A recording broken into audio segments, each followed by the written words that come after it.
Welcome to Your College Bound Kid, a podcast for parents, college counselors, students, and anyone who wants a weekly deep dive into the world of college admissions. Hi, I'm Hillary Dickman. I'm the Senior Assistant Director of Admission for Marketing and Communications at Colorado College, and I'm also a parent of 2 college students. I'm Lisa, and I'm a clinical psychologist and college counselor. I have a daughter in college, a daughter in high school, and a son in middle school. After 30 years in Chicago, we recently moved to North Carolina. My name is Mark.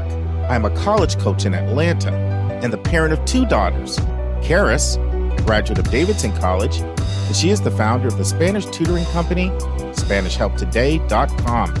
And Joy is a wellness coach at the Keenan Flagler Business School at the University of North Carolina in Chapel Hill. And I'm so blessed to be able to work alongside both my beautiful daughters at School Match for You, a college counseling firm that I founded in 2010. Good afternoon, friends. I'm very pumped up this afternoon. Yesterday, I had a conversation with a podcast listener in the great state of Hawaii. And the mom says to me, I've been listening to this podcast for over 4 years, and your values really come through in what you say. And that's one of the nicest things someone could say to me. So I'm still kind of basking in the overflow of that inspiration from this mom.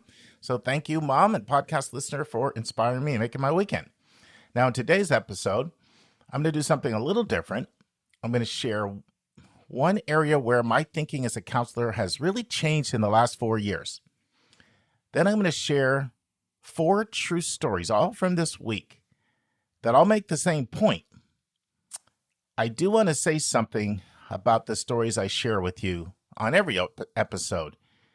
They're always true. When I tell you a story, it's a true story. But sometimes I do intentionally change the gender of the people involved, and occasionally I'll even change the state just to protect the anonymity of the persons involved. But they're all true. Next, we have an anonymous listener who sent in a question from a listener about something Hillary said in a conversation that Hillary and I had about a month ago. So when this listener specifically mentioned Hillary, I had to reach out to Hillary as the co-host that I wanted to answer this question with. And Hillary and I talked for close to 45 minutes on this one question. So we'll air the first half this week and the second half next Monday. Finally, we have part 2 of 3 of my conversation with the Dean of Admissions at Duke University, Christoph Guttentag, and our topic is understanding how Duke makes admissions decisions. Now, before we start, we have a couple quick announcements. Last Sunday, we had our first Counselor Connect meeting, and the energy in that group was palpable. It was also inspiring. My phone blew up after that meeting and the next day from members saying how excited they were to be in the group.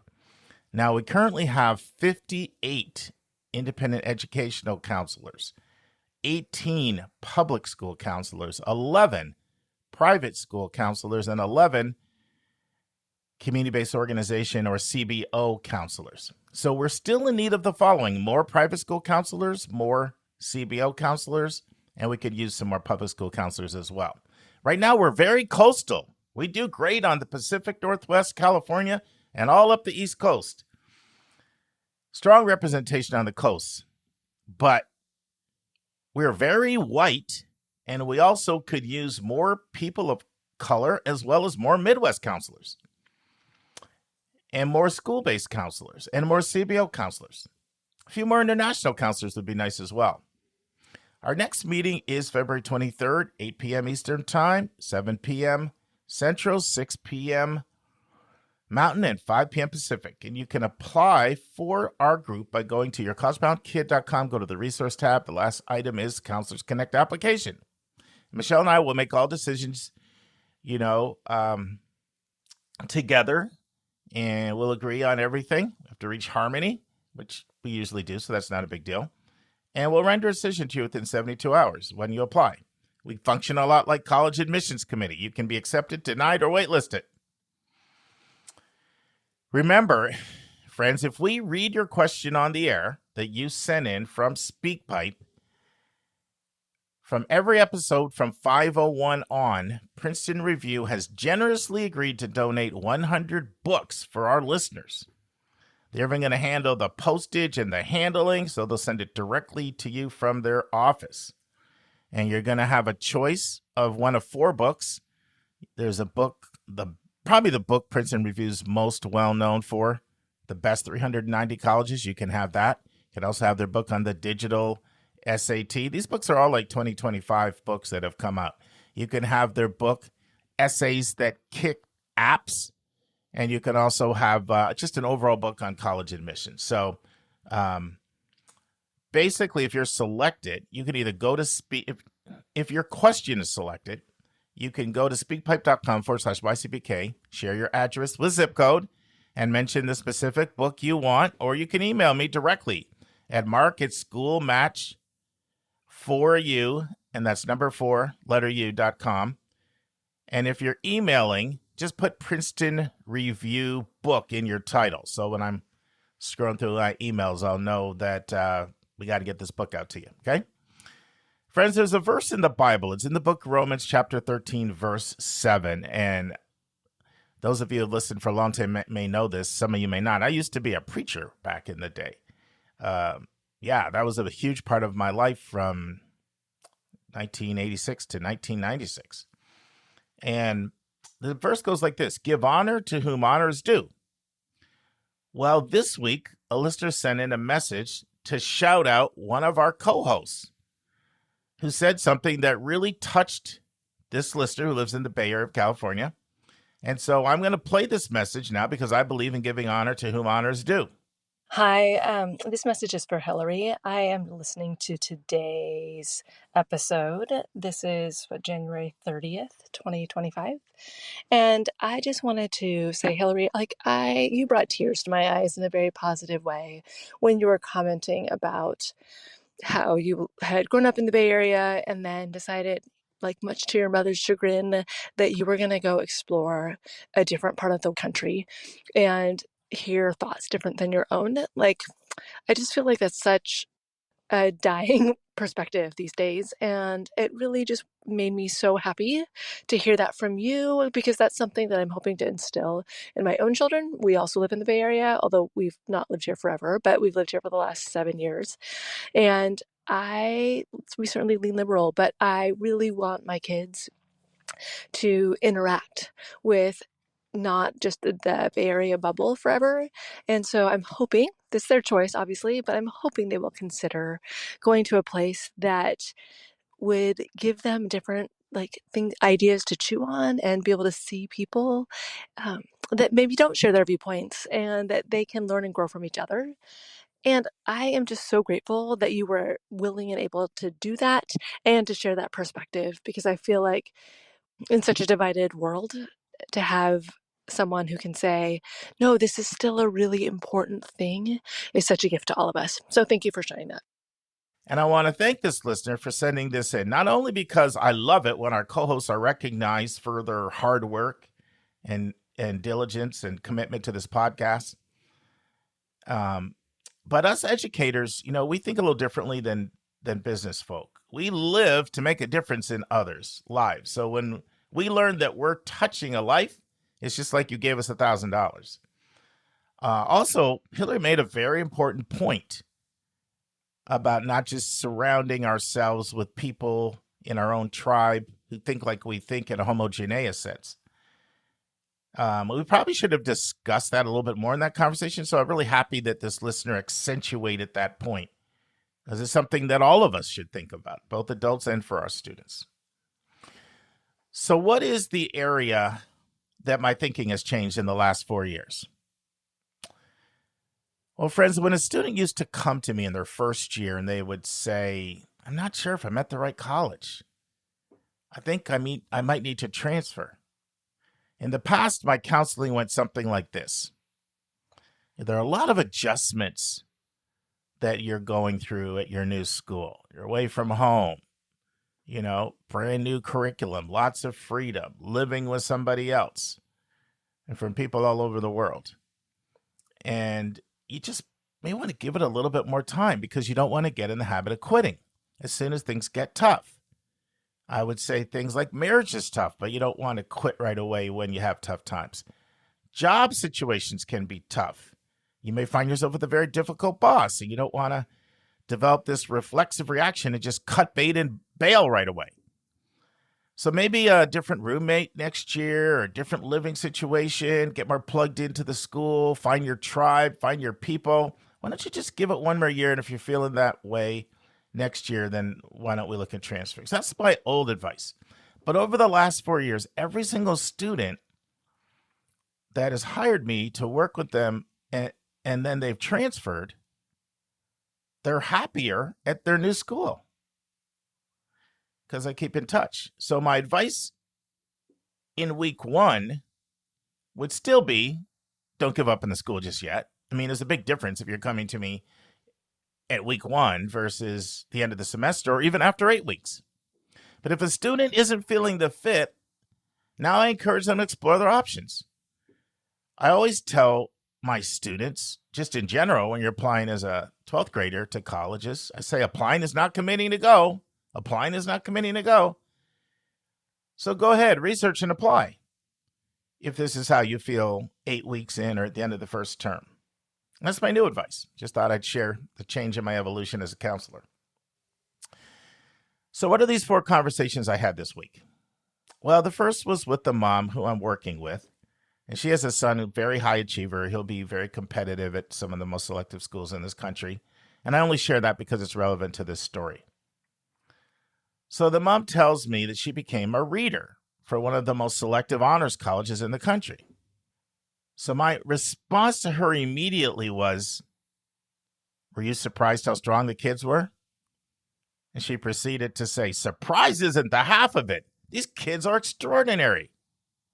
She said, in our training, we were told we could only give the highest reader rating to 1 out of every 5 kids. And when I started, I literally would read every file and I would say, I want to give this kid the highest rating. I can't do this job. She said, after a while, more experience, I did learn, how to only give 1/5 of them the highest rating. And she said, one thing that I noticed that really differentiated the kids who got the highest rating and the kids who didn't is how authentic they were and how much their authenticity came through in their application. But the point of this story is this. This mom learned to respect the competition. And she even said, my own student's going to be applying. It's incredibly helpful for me to see how strong the applicant pools are out there. Well, to avoid this episode from being too long, I'm going to actually group the next 3 conversations all together. One was with the mom, one was with the dad, one was with the student themselves. In all 3 cases, they were saying something very similar, and it's goes something like this. I'm looking at some of the kids from my school who got admitted at Designer U, and my profile is just as strong or stronger than those kids, and they got admitted, and I got deferred.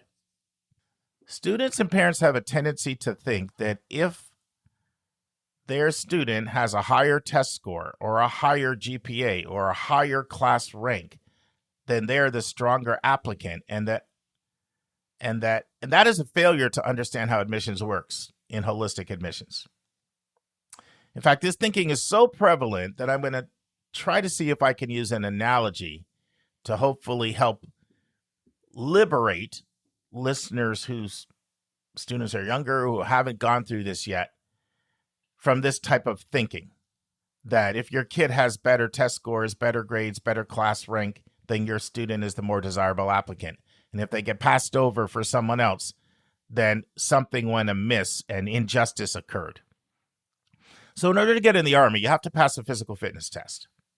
And one component of that test for males is that they have to run 1.5 miles in under 16 minutes and 10 seconds. So let's say you're trying out for the Army, and your time for the 1.5 mile run is 15 minutes and 30 seconds. And an acquaintance who you've gotten to know runs, and their time is 15 minutes and 55 seconds. Remember, you have to be under 16 minutes and 10 seconds to pass the running component of the physical fitness test. So one way of thinking about this, because let's say this acquaintance goes on to get admitted into the Army and you are not admitted, is you could say, I was the better applicant. I was robbed. My spot went to an inferior candidate. I ran the 1530.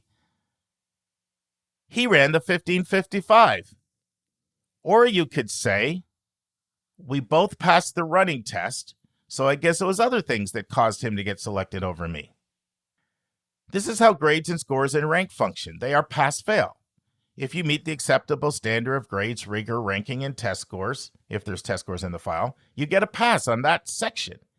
But just like with the 1.5-mile test for the Army, most people actually pass that test. That test just knocks out a very small percentage of people from getting in.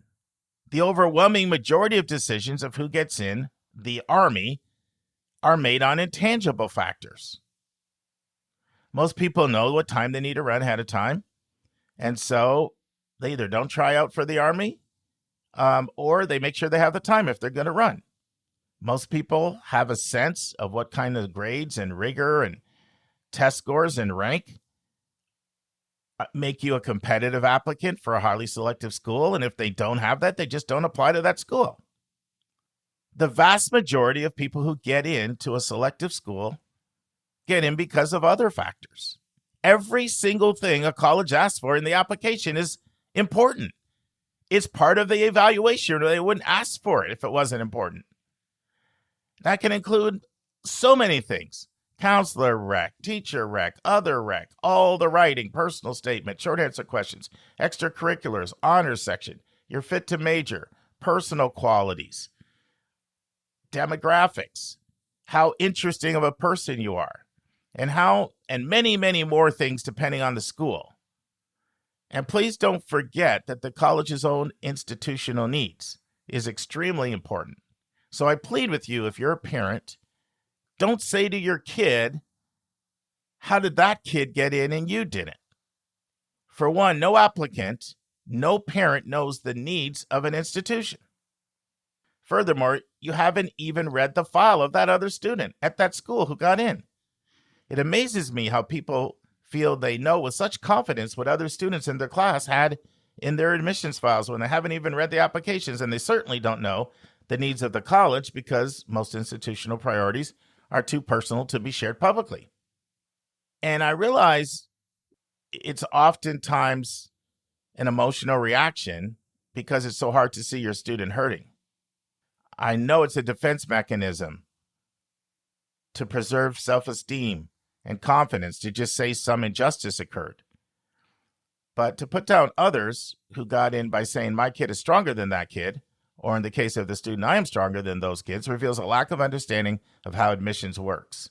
It also breeds entitlement with the student when the parent goes there, and it's modeling know-it-all behavior. It's diminishing the accomplishment and the excellence of your student's classmates.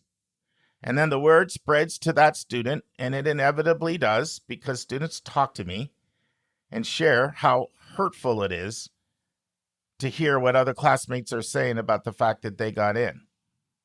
And so they feel their accomplishments are diminished. What went wrong here? The two parents and the student in my second story, they didn't respect the competition like the mom did in the first story. College admissions decisions can really bring out the ugly in all of us. So just don't be that dude. Don't be that dudess. And yes, I just made up a word. And please respect the competition and use the success of your students' classmates as an opportunity in front of your student to model humility, to teach your student that there is so much we don't know about the strengths of that student in your class. There's so much we don't know about the needs of the institution they apply to.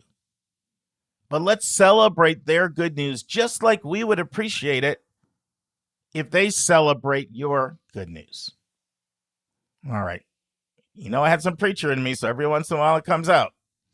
All right, let's transition to the question from a listener with Hillary.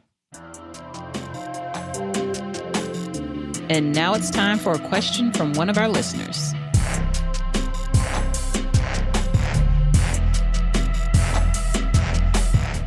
All right, Hillary, this is a great question that came in, And I'm going to play the question.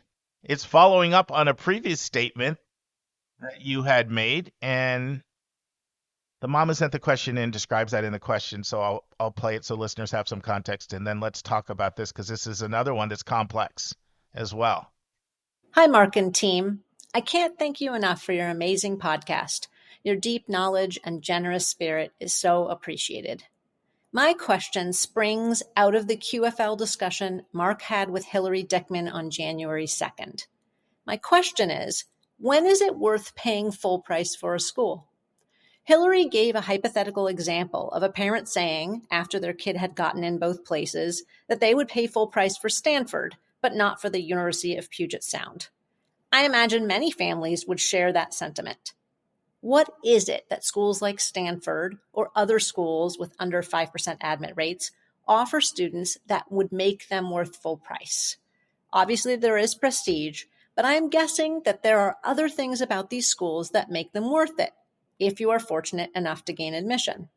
I'd love to hear your thoughts on what these schools might offer students aside from just the brand name. I hesitated to ask this question since so much of the popular media around college admissions centers around these schools, but I feel like there are probably some advantages these schools offer, and I am really curious your take on what they are. Thanks again for everything you do. I'm looking forward to a new year of your amazing content. For context, we have followed YCBK for years and are fully bought into your philosophy. We don't feel like harder to get into schools means they are better schools, and really believe that it isn't where you go, but what you do when you get there that matters. My senior had a balanced list, but unexpectedly gained admission to a very prestigious school, and we are a full pay family. I'm asking the question because I feel like I almost swung the pendulum too far in the direction against the prestigious schools, emphasizing to my child how it might be harder to get opportunities there, since the whole student body is high achieving and competing for opportunities, whereas at a less highly ranked school, you might have more of an opportunity to shine.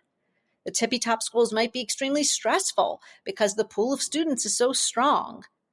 So I would love your opinions on what these super hard to get into schools may have to offer, aside from amazing financial aid and prestige. Thanks so much for your help and your wisdom. All right, Hillary, where do you want to go with this one?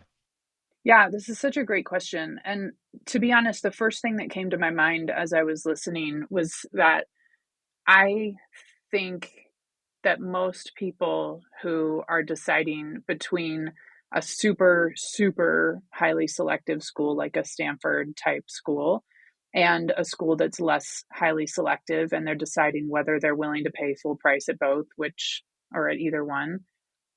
First of all, it's unlikely that you're going to have to pay full price at a place that's less highly selective if you were the kind of student who was admitted to Stanford, because you're probably going to have need-based aid. But setting that aside and just trying to look at it as two things that are equal amounts of money. You meant merit-based. Yep, sorry, merit-based aid. That's what I meant to say. Looking at those two things side by side as equals, I just feel like a lot of it for most parents is going to come down to prestige, right? Like they're thinking which one of these is not that they're thinking this in these exact words, but the feeling is like, which one of these am I going to be more excited to put on the back of my car? Which one of these bumper stickers do I want to show off? Which one of these colleges do I want to talk about at cocktail parties? Which one's going to elicit responses of oohs and ahs from the people around me? I think that our guts go there, right, as parents, because we're so proud of our kids and we want everyone else to see how amazing they are. And so I totally get that. And I think that it's important to push back against that instinct that we have, and try to think about it a little bit more logically. And so I really liked how this parent asked, what are the actual attributes of a college that I would have to pay full price for that would make it worth paying full price? And there are sort of two different directions that I want to go with this. One is it depends on who your student is, right? If your student is a first generation student who's coming from a background where they don't have a really fantastic network, then that alone might be enough reason to send them to a really prestigious school with a really incredible network and really amazing name recognition, I could totally see that. Would be exceedingly rare for a student who is a first gen student to be paying full price at one of these colleges, though. So then you're left with students who already have a pretty decent network, probably, and have really great support at home and have access to sort of the wisdom of their parents that comes from their parents having gone to college, or the people around them, their friends' parents, all having gone to college. Then the supports that are available at a super highly selective, really well resourced school are probably less important. But those do exist, right? Like that ability to have sort of an in with your from the career center into whatever kinds of companies you're looking at, or different graduate schools. Those things are true. There are definitely going to be funding opportunities for students at a school like a Stanford that may not be there at a Colorado State or a Michigan State. Actually, I was talking to my daughter and her boyfriend about this. My daughter goes to Wellesley and her boyfriend goes to University of Wisconsin. And we were talking about how, like, at Wisconsin, nobody's going to come knock on your door and say, like, hey, we've got this amazing opportunity for you. Come do this thing. Like, you have to go find them. And my daughter said, well, they don't do that at Wellesley either. And her boyfriend said, you got an email inviting you to go to a UN women's training in Switzerland, and Wellesley was going to pay for all of it. You didn't really have to do anything. And she was like, okay, you're right. They didn't knock on my door, but they did send me an email. Like, they picked me sort of out of a crowd and said, we want you to go do this thing, and gave her this opportunity. So there are opportunities like that at these top tier schools that are really well resourced, and you're competing with students who are the tippy top of their high school classes for those opportunities. So while they exist, they might be harder to get. I kind of love the idea of being a big fish in a smaller pond, where you're going and looking for the opportunities that you want. And you're impressive because you're walking into your professor's office hours and sitting down and having a discussion with them about something that's interesting and saying, these are things that I want to study. Can you help me find the right resources for that? And they're hooking you up, right? So it's a really hard question, and I could kind of go either way, but I certainly think that we shouldn't discount state publics, regional publics, flagships, just because they're not the most prestigious. There are incredible opportunities there also. Yeah, this is a question that, boy, there is so much nuance here. I'm going to try to capture it in my answer. But I want to start by saying, in the counseling room, I encounter this all the time. And in fact, I just said to somebody 3 days ago, this is a common scenario that I see. I'll have a student who is quite talented and is aspiring to highly selective schools. And that seems to be the preference on the part of the student and the parents. But they're not going to qualify for financial aid. And while they could pay that full amount, it would be fairly onerous for them to do that, a lot more onerous than they would like it to be. And I just say to them right away, you're going to have a choice between whether you want to call it prestige, selectivity, or your pocketbook. And it's going to come down to that. I shared this story in the podcast. I think it was in year 1. It was somebody who, it was Stanford, actually. They applied to Stanford, got into Stanford, were not going to qualify for money at Stanford. And then they got the STAMP scholarship at Wake Forest, which is cost of attendance. And now they had a really, really hard decision to make. They had a really healthy 529, funds, a lot of money saved. But at the same time, they're like, I know my student, he's probably going to want to get a master's or PhD. If we grab the full cost of attendance at Wake and grab the stamps, that's all that money could go to grad school or med school. And then there's also 2 more kids coming. And it was a really heart-wrenching decision for them for a month. In that case, the student ended up picking Wake Forest. And they did it partly, it wasn't just money. Wake Forest made them feel like a big fish. So like the president was reaching out. All these people really, because they only picked 5 stamps for the whole country. Mm-hmm. So they ended up going with Wake. Now, I had a student I worked with last year, and the parents asked me this exact question, and it was about the exact same school, Stanford. Hmm. Is it worth it? Because we're not going to qualify, but it's going to be very onerous for us to pay that amount of money. This was not a family that I would say is enamored with prestige. Not to say prestige is not appealing to everybody on some level. So to make a long story short, the student gets into Stanford. And so now they're asking me they asked me this question up front in the counseling, like, do you personally think it's worth it? Now, one of the reasons why this, and the student is at Stanford right now, just so you know, the student picked Stanford. She's in the freshman class. So one of the reasons why one of the things that this family felt they were getting was, in some ways, the student was a bit of a prodigy. She had never really found her intellectual peer group. Mm. I mean, this is someone that, I'm not going to say what profession, because you just never know who can connect the dots, right? I've already said someone's in the freshman class. But this was someone who was going to professional conferences in her area of interest at age 11. Wow. Yeah, I mean, a kid like that, it's going to be hard to find an intellectual peer group at most colleges. Those kinds of prodigies are really rare, but they need to be in a place where their intellect can be matched. And that is harder to find, I think. So I mentioned that as one of the things, because the question asks, what is it you get besides prestige? So Yeah. one of the things that you can get is if you don't want to go into an honors college and find your peer group by living in an honors dorm, but you want almost every kid you're at to be at a high level, that's one thing you're getting. You know, I'm going to go all the way back to when I was at Westtown. This is like 2000 and I want to say 3. And there was a student, I don't even know if you know, there used to be like Deep Springs, this 2-year program. You might know, you know Deep Springs? Still there. Now it's co-ed. I know, now it's co-ed. Well, it was all male at the time. And the student went to Deep Springs for 2 years, then he went to Harvard. And he was back, and I was back, and he was visiting. And the first time he came back, he didn't like Harvard at all, not even a little bit. Then the next time he came back, he really liked it a lot. And so I was saying, like, well, what changed? You know, and he was like, everybody's amazing here. Like, you just think someone is average, and then you find out they're like an international debate this or the whatever. They're like juggling and all across the country, like, you know.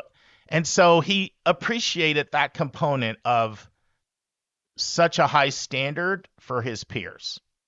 So I would say that's one thing that you get is a community of people. And sometimes some of the kids that get into these places are kids that they have really been frustrated at school. School might have gone really slow for them.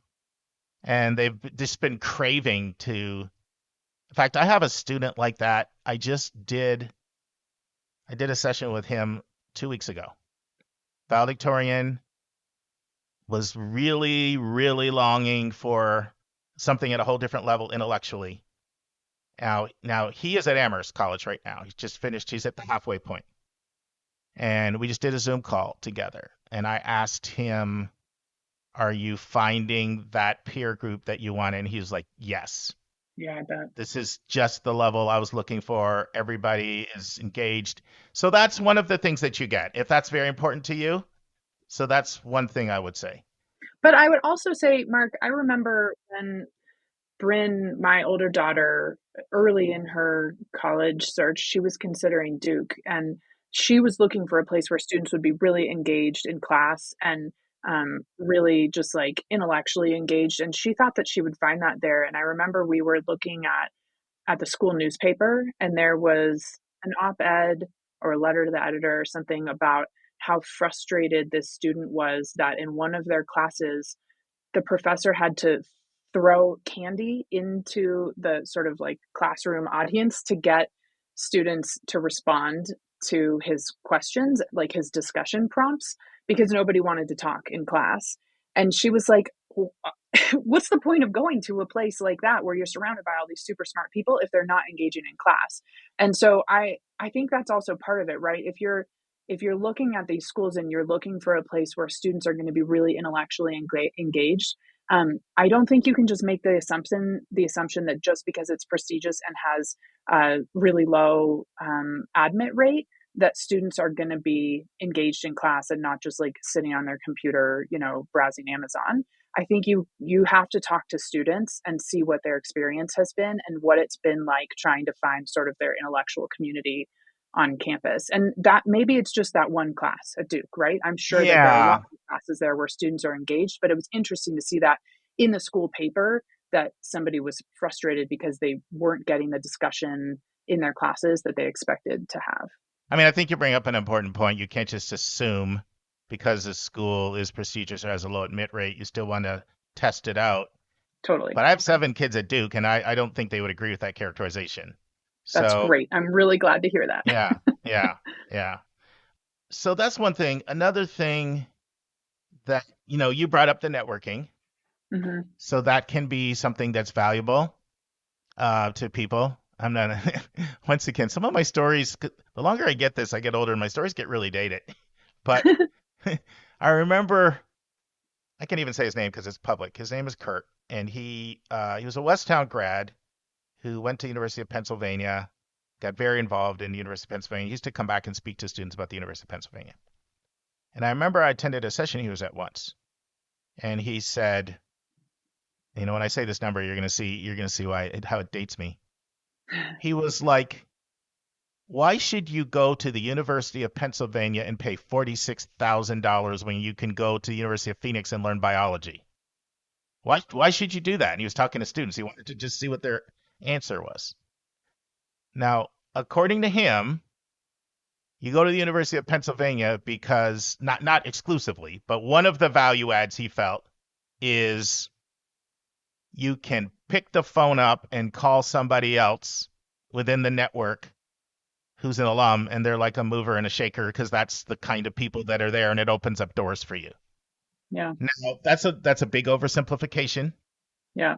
10 years ago, I did a session with a couple of students that I worked with, Westtown. This is going back to Westtown. They were out 10 to 15 years. One went to Brown, one went to Princeton. And I asked them about this question. And they definitely felt there was value there to that network. But they also said not everybody takes advantage of it.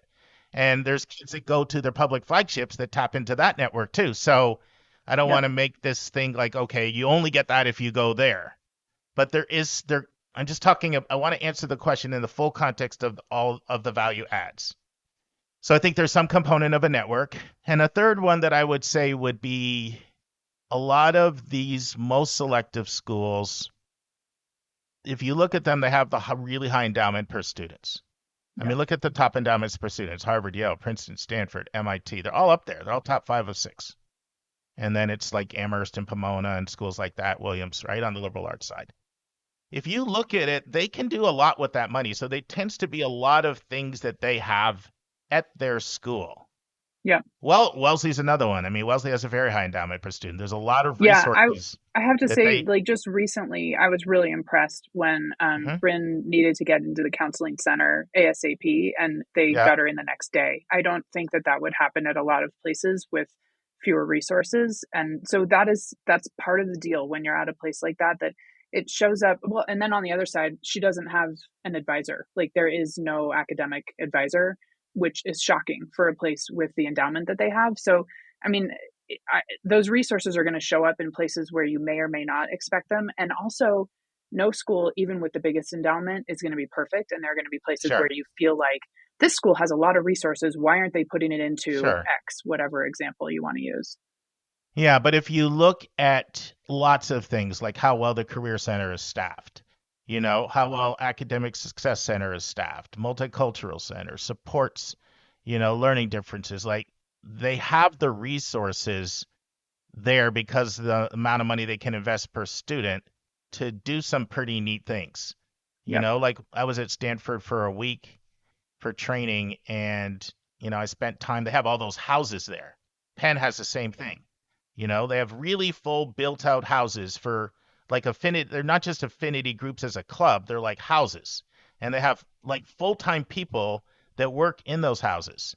So like first gen, Black, Latino, Asian, women in science, like rural. They have all these different houses.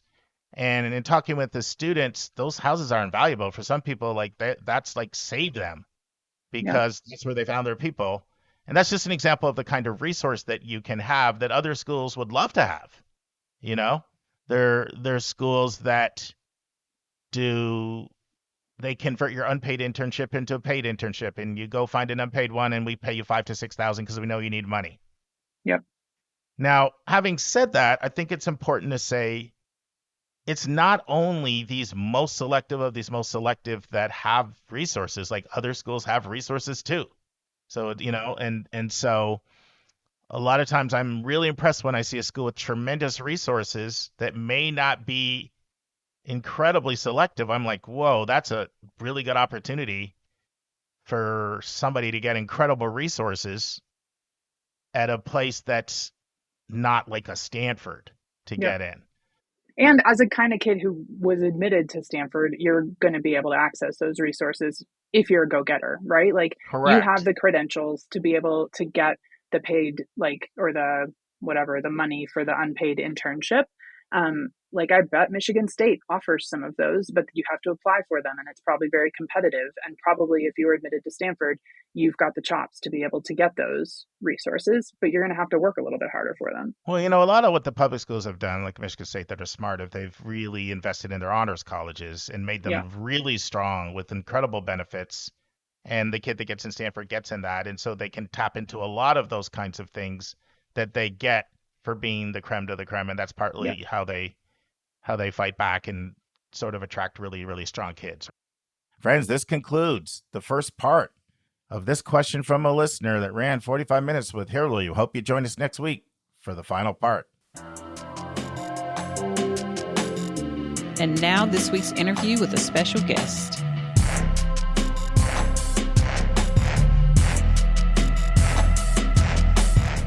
Okay, friends, it's time for part 2 of 3 of my interview with Christoph on understanding how Duke makes admissions decisions. And I said last time, the last segment may have been my favorite. Well, I also like this one a lot. I'm torn between the two. So in this segment, Christoph discusses the rise of students who are starting a charity, a nonprofit, doing independent research, and he answers the question, how do they know whether to give a student credit for what they have done or to say, I smell adult fingerprints all over these accomplishments?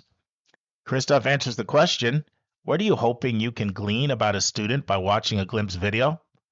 Christoph talks about the growth of the Angular student, and he explains a disservice that the admission profession has done and how this is adversely impacting the perception that applicants have. He shares what admission officers never said, but they should have said when they were explaining the admission process. Listen and enjoy.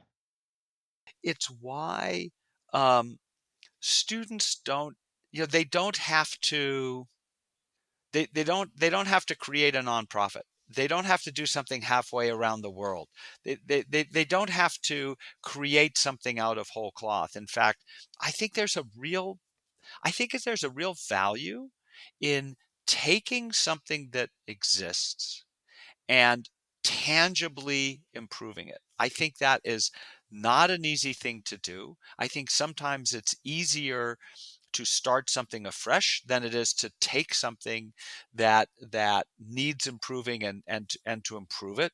Not always, but there are times, and there's so much that needs to be done. There's so many opportunities right in all of our backyards, and that's making a real difference in the real lives of the people that we are surrounded by, that are our community, in our own schools, and I think that in our own neighborhoods, I think making a difference is a big deal.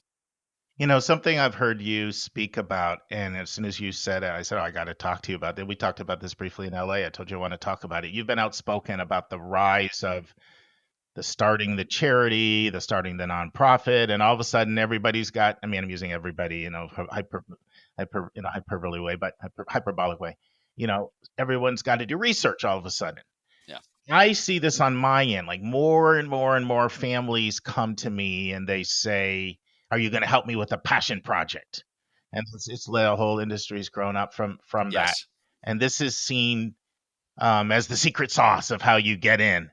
Is I'll tell you the story quickly. I'm working with an Orange County family, and the dad says, "You know what my peers are all doing? They're all their kids are starting charities and nonprofits that are paid for by their parents. I could do that, but I'm not going to do it. So this is huge." Yeah. And I'll also couple this with another story. This is actually one of our podcast listeners. He's like, all this stuff about kids being themselves and chasing their goals. He's like, every rich family out here has their fingerprints all over their kids' extracurriculars to try to make them stand out in a pool like Duke. So how do you take all this into consideration? I know you've seen it, right? I'm sure you've seen the rise of the charity, the nonprofit, the research. Talk to us about what you've seen in the applicant pool now compared to how it once was, and how do you know when to give the kid credit for truly doing something distinctive versus, I don't want to be judgmental, but boy, I smell adult fingerprints all over this thing. Yeah. I think this has always been the case. I think that when colleges, when I arrived at Duke, we were receiving 12,000 applications. And we were typical for our peers. And so I feel that the pressure at that point to craft an ideal application was less because everybody had fewer applications. The colleges were more or less the same size, or our admit rates were selective, but they were reasonable.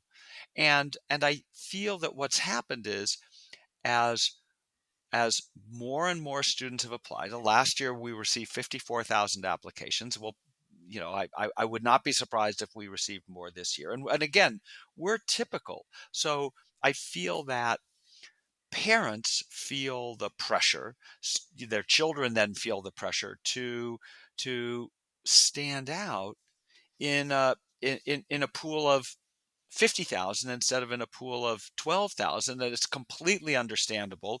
And parents have always tried to do things that they thought would help their children. And I think that there are all kinds of consequences, not the least of which is the pressure that a lot of students feel. So I think it's a tougher situation now than it was a generation ago. I think you're right that it's happening. It is, and I will say, and I'm not going to say that we are perfect in understanding the motivation for why students are doing different things.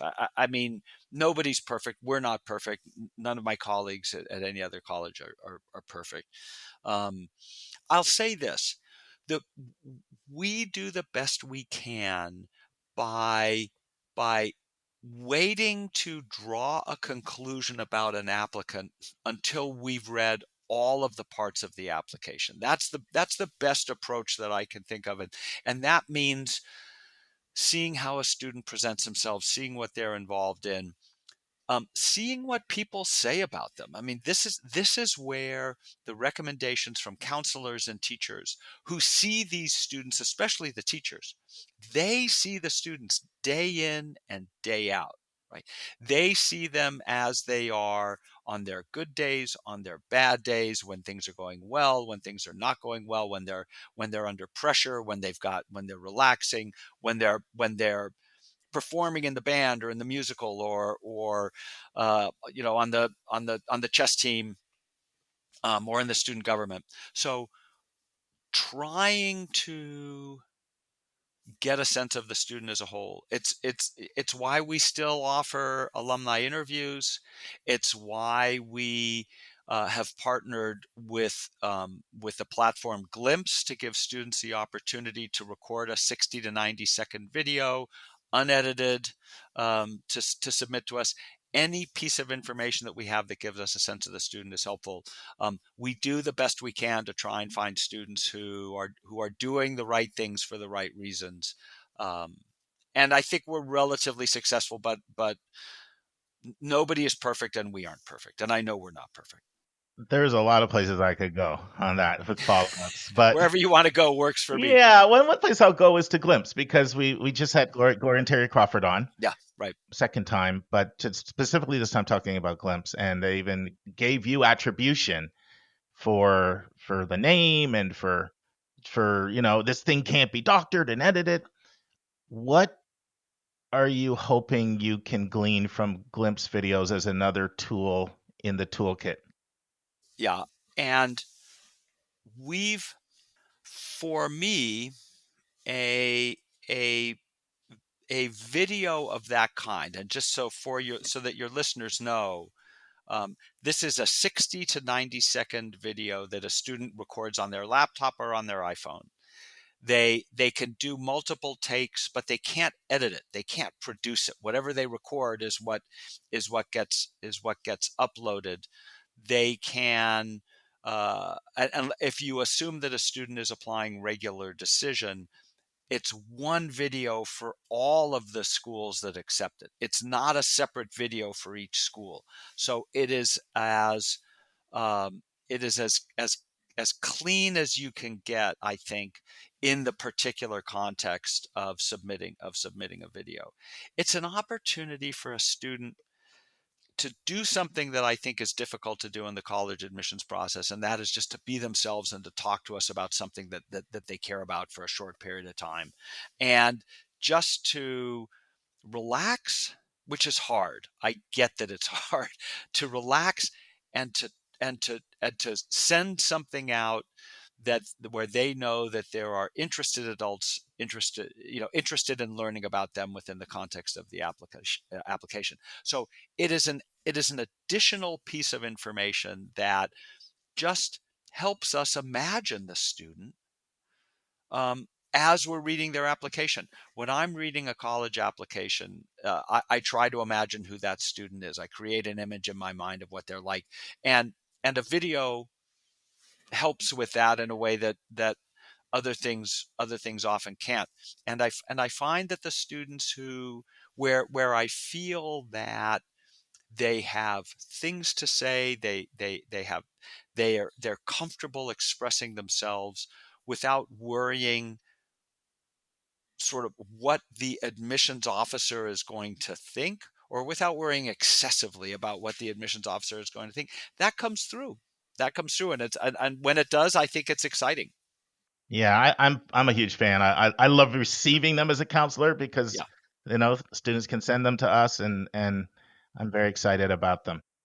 Let's go back to the Angular kid, the passion project, and all of that. So, there's the sense that that's people's ticket to get in. That's the secret sauce. What would you say to someone, and how are they seen in admissions context? Because on the one hand, you could say there's improving people's lives. It's done well. There's improving people's lives. On the other hand, you could say, I'm not sure. Like what I've heard you say before, it's actually harder to go into an existing organization and turn it around. That impresses me even more. So what are your thoughts? Yeah. I'm going to lean on my history a little bit, or my experience here a little bit. I think a generation ago, the admissions profession did a disservice to people by emphasizing Angular students. And here's my take on it. When I started, and it was a long time ago, but when I started, the ideal was the well-rounded student, and there was a lot of conversation about that. And then at some point in the 80s, maybe the early 90s, people stopped talking about the well-rounded. When I say people, I mean admissions people stopped talking about the well-rounded student and started talking about the well-rounded class, well-rounded class full of Angular students.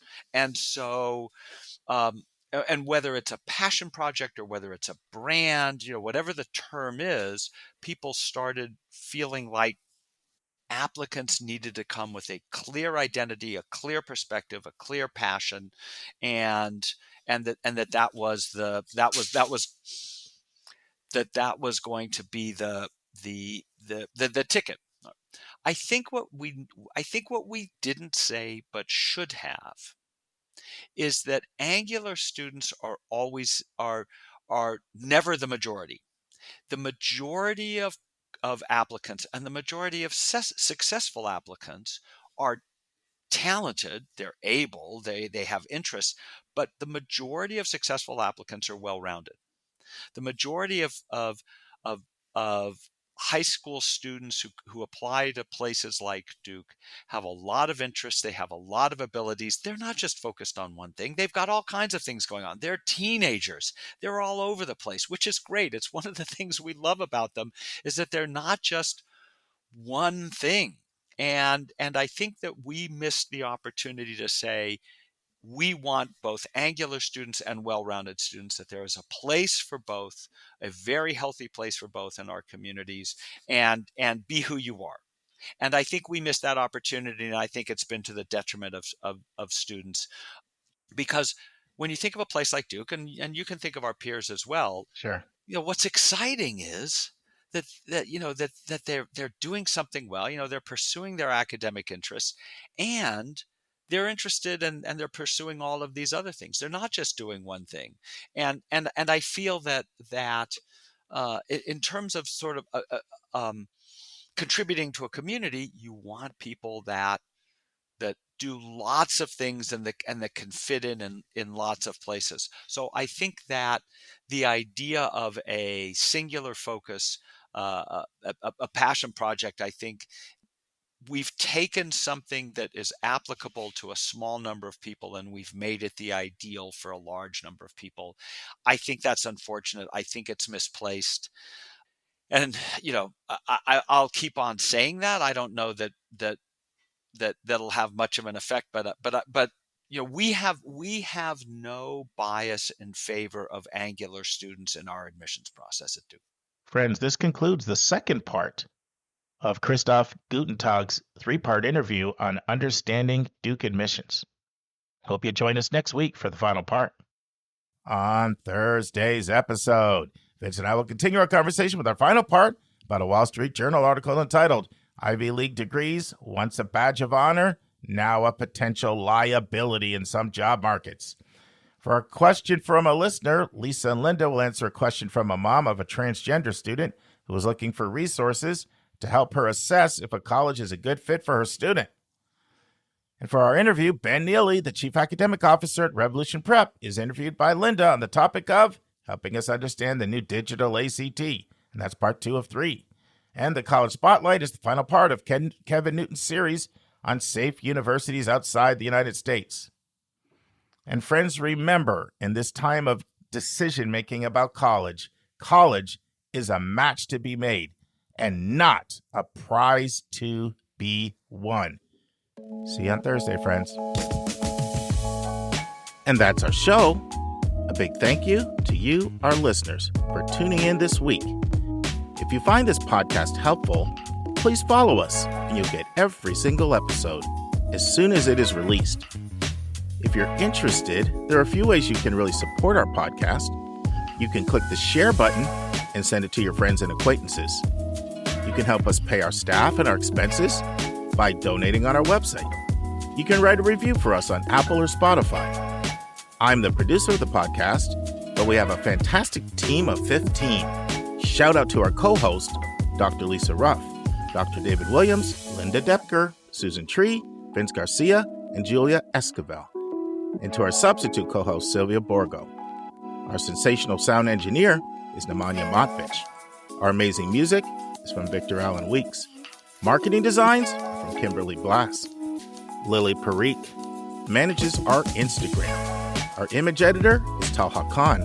Joyce Ducker does our website episode updates. And our webmaster is Stelianos Dimitriou. And if you want to have a coaching session with Lisa, Linda, or me, just text me at 404-664-4340. If you have a question you want us to answer, or if you have a recommended resource or article you think we should discuss, just send it to questions@yourcollege.com. yourcollegeboundkid.com. Our favorite method is for you to record your own voice at speakpipe.com/YCBK. By the way, check out our website, where you'll find lots of content that is not on any podcast app. Our website is yourcollegeboundkid.com. If you want to learn about other hot admissions topics, follow us on Twitter at YCBK Podcasts. We think of you as our listening family, and we look forward to meeting again with you every single Monday and Thursday.